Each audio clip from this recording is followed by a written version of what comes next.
James Cameron's upcoming third Avatar film, Avatar: Fire and Ash, will introduce an exciting new villain in Varang, the leader of the Mongquan clan of Na'vi. However, Colonel Miles Quaritch remains the overarching antagonist of the franchise. Introduced in the first film as the commander of the Resources Development Administration's assault on Pandora, Quaritch was killed by Neytiri, and the sequel brought him back as a digital consciousness uploaded into a recombinant Na'vi body. Avatar: The Way of Water made Quaritch slightly sympathetic by exploring his relationship with his son, Miles Spider Socorro, but he was still a deeply despicable figure. He was driven by rage and greed, showing no regard for anything or anyone he hurt in the process.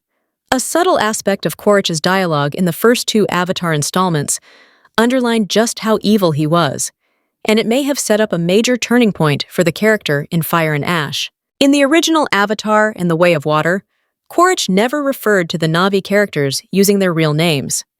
For example, he always called Neytiri Mrs. Sully or Jake's woman, alongside more insulting phrases.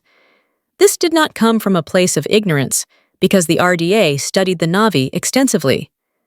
In The Way of Water, Quaritch even spoke the Na'vi language, telling his fellow recom soldiers that the only way to find Jake Sully would be to act like Pandora's natives. We go Na'vi, full tilt, all the way. That means we eat Na'vi, we ride Na'vi, think Na'vi, and that starts with speaking the language.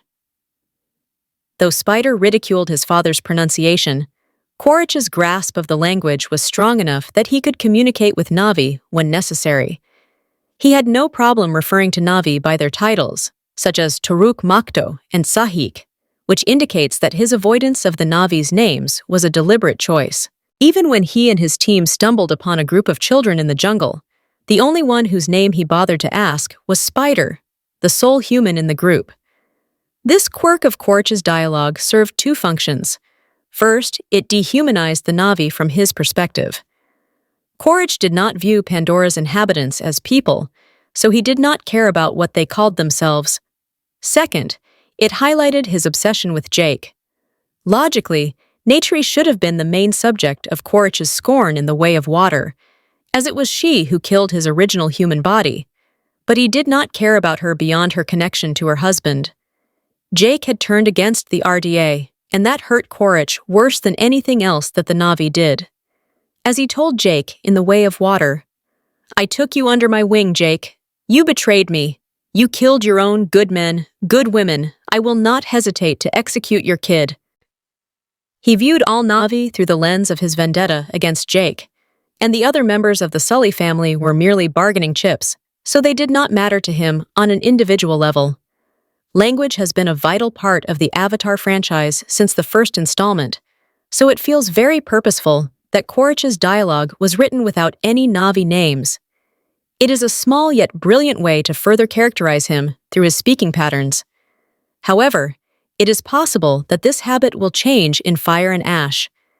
As revealed in trailers and other promotional materials, Quaritch is going to join forces with the Mongquan clan in the upcoming film, supplying Varang and her people with the weapons needed to carry out their fiery crusade across Pandora.